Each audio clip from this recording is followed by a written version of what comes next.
ମାନେ କରିଥାନ୍ତେ କୁଆଡ଼େ ବାଡ଼।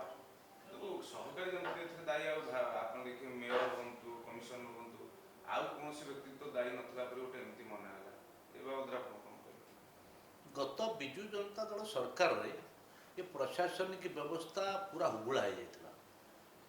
ଏଠି କେବଳ ପ୍ରଶାସନିକ କଳ ବା ପ୍ରଶାସନିକ ଅଧିକାରୀ ମାନେ ସବୁଠୁ ଆଗରେ ଥିଲେ ଏବଂ ତାଙ୍କ କଥାରେ ଚାଲୁଥିଲା, ଯେଉଁଥିପାଇଁ କି ଏ ସମସ୍ୟା ହେଇଥିଲା।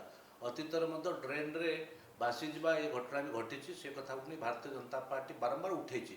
କିନ୍ତୁ ଆଜି ଯେତେବେଳେ ଭାରତୀୟ ଜନତା ପାର୍ଟି ସରକାର ଆସିଛି, ଏ ଯେଉଁ ଅଳ୍ପ ବର୍ଷାରେ ଏକ ଅସରା ବର୍ଷାରେ ଯେଉଁଭଳି ଭାବରେ ପରିସ୍ଥିତି ହେଲା, ଇଏ ଅତ୍ୟନ୍ତ ଦୁଃଖଦାୟକ ଏବଂ ଏଥିପାଇଁ ମଧ୍ୟ ମାନ୍ୟବର ମୁଖ୍ୟମନ୍ତ୍ରୀ ମୋହନ ଚରଣ ମାଝୀ ସାଙ୍ଗେ ସାଙ୍ଗେ ଏ କଥା ଉପରେ ଦୃଢ଼ ପଦକ୍ଷେପ ନେଇଛନ୍ତି ଏବଂ ପ୍ରଶାସନକୁ ମଧ୍ୟ ନିର୍ଦ୍ଦେଶ ଦେଇଛନ୍ତି କିଭଳି ଭାବରେ ଆଗାମୀ ଦିନରେ ଏ ଡ୍ରେନ୍ ମୁକୁଳା ଡ୍ରେନ୍ ରହିବ ନାହିଁ ଏବଂ ଏଭଳି ଭାବରେ ଅପ୍ରୀତିକର ପରିସ୍ଥିତି ବା ଏଭଳି ଭାବର ଦୁର୍ଘଟଣା କିଭଳି ହେବ ନାହିଁ ତା ପାଇଁ ମଧ୍ୟ ଦୃଢ଼ ପଦକ୍ଷେପ ସରକାର ଗ୍ରହଣ କରିଛନ୍ତି ଏବଂ ଏ କଥାକୁ ପ୍ରଶାସନକୁ ନିର୍ଦ୍ଦେଶ ଦେଇଛନ୍ତି ଏବଂ ଯେଉଁମାନେ ଏଥିରେ ଦାୟୀ ସେମାନଙ୍କୁ ମଧ୍ୟ ସେମାନେ ଦଣ୍ଡ ବିଧାନ ତାଙ୍କ ଉପରେ କରାଯାଇଛି ଏବଂ ଆଗାମୀ ଦିନରେ କିଭଳି ଭାବରେ ଆର ନିରାକରଣ ହେବ ସେଥିପାଇଁ ମଧ୍ୟ ରାଜ୍ୟ ସରକାର ସମ୍ପୂର୍ଣ୍ଣ ଭାବରେ ଏ ନିର୍ଦ୍ଦେଶ ଦେଇସାରିଛନ୍ତି।